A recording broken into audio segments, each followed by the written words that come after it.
காட்டில் வந்து கொண்டிருக்கிறார் அங்கே முல்லை கொடி.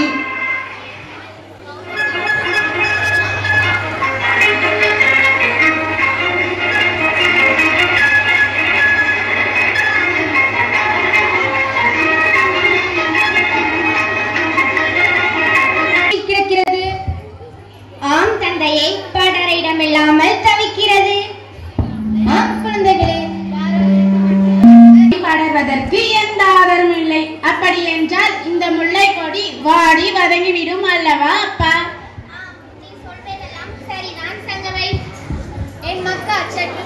படர் ஆதாரம் இல்லாவிட்டால் கொடி வாடிவிடும். நம் ரதத்தை இங்கு கொண்டு வாருங்கள். முல்லை கொடியை ரதத்தின் மீது படர விட்டு விடுவோம். நாம் இங்கிருந்து அரண்மனைக்கு நடந்தே செல்வோம். ஆம் தந்தையே, அப்படியே செய்து விடுங்கள். நாங்கள் ரதத்தை கொண்டு வருகிறோம். ரதத்தின் மீது முல்லை கொடியை படர விடலாம்.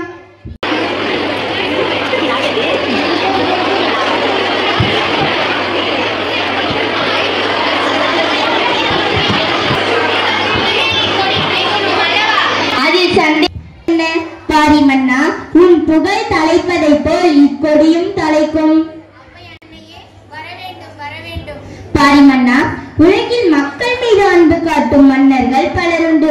ஆனால் செடிக்கும் கொடிக்கும் அன்பு காட்டும் உள்ளம் உன்னை விட யாருள்ளார்? உலகில் முல்லை கொடி உள்ளவரை உன் புகழ் நீடோடி இருக்கும். பாரி மன்னா, நீ வாழ்க. இவர்கள் யார், உன் செல்வங்களா? நீடோடி வாழ்க. அப்பா, பாட்டியை அழைத்துக் கொண்டு அரண்மனைக்கு தானே செல்கிறோம். இல்லை இல்லை மன்னா, நான் நெடுந்தூரம் செல்ல வேண்டும்.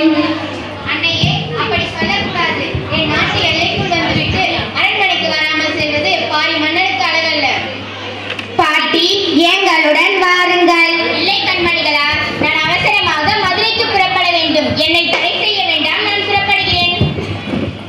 பயப்படாதீர்கள், அன்னை எப்படியாவது அரண்மனைக்கு வர செய்யலாம். காட்சி 2. அவ்வைக்காக திருடனாக பாரி மன்னன். ஏய் கிழவி, நில். அந்த மூட்டையனிடம் கொடுத்து விடு. யாரப்பா நீ? ஏன் இந்த ஈன தொழிலை செய்கிறாய்? உன்னிடம் நான் எந்த உபதேசமும் கேட்கவில்லை. பாரி மன்னன் அரண்மனையில் அவ்வையும் கபிலரும் சந்திக்கிறார். பாரி நாட்டிலா வழிப்பறி? முல்லைக்கு தேர் கொடுத்த பாரி நாட்டிலா இத்தகைய கொடுமை? கடமை தவறிய காவலன் பாரி எங்கே? பாரி எங்கே?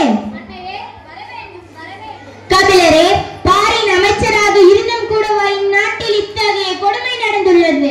முல்லை கொடி காக்க முல்லைக்கு தேர் கொடுத்தவன் அல்லவா அந்த வேள்பாரி? கடை 7 வல்லைகளில் ஒருவன் அல்லவா அவன்? மக்களை காக்க வேண்டாவா?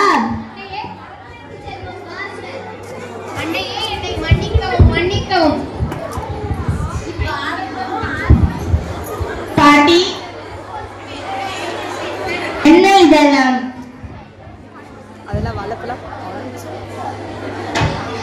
நான் தங்களிடம் வழிப்பறி செய்தவன்.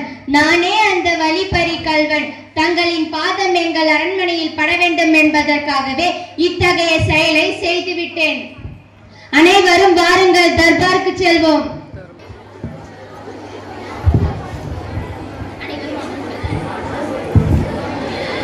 குழந்தைகளா, இது உங்களுடைய நடன ஓவியமா? ஆமாம் பாட்டி, இந்த ஓவியம் என்னுடைய நடனத்தை பார்க்கிறீர்களா பாட்டி? பார்க்கிறேன் குழந்தைகளா. நாங்கள் சென்று வருகிறோம் பாட்டி. சென்று வாருங்கள் குழந்தைகளா. காட்சி 4. அங்கவை சங்கவை நடனமாடுதல்.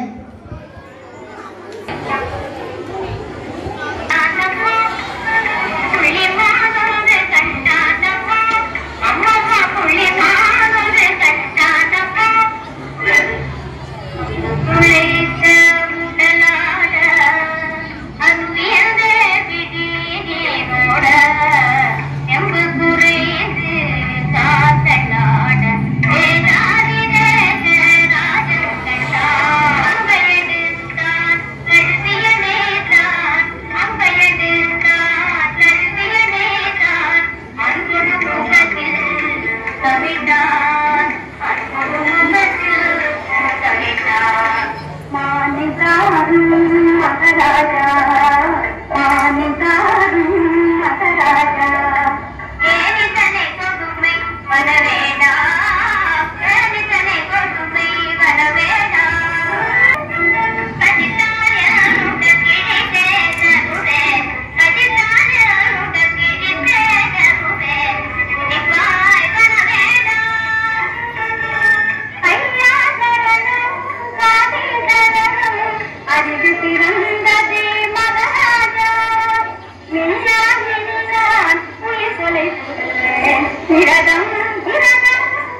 எங்களுடைய நாட்டிய நடனம் எப்படி இருந்தது?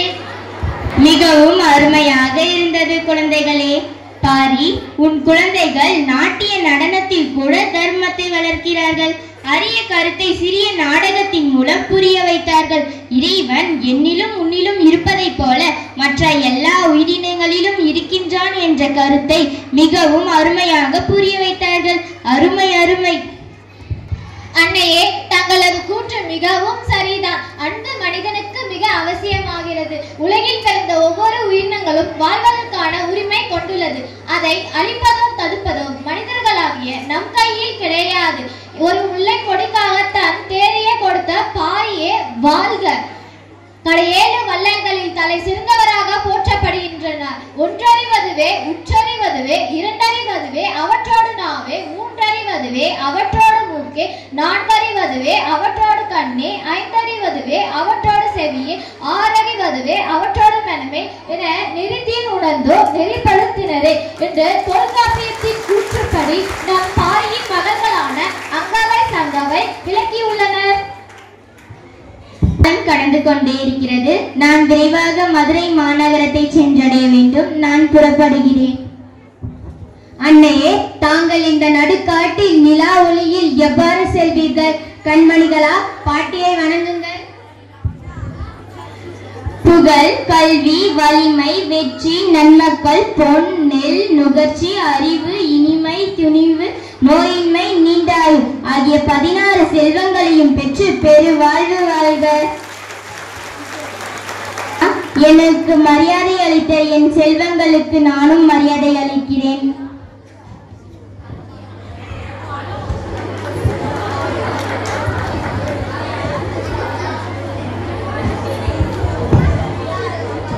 மன்னா, நான் புறப்படுகிறேன். கபிலரே, நான் புறப்படுகிறேன்.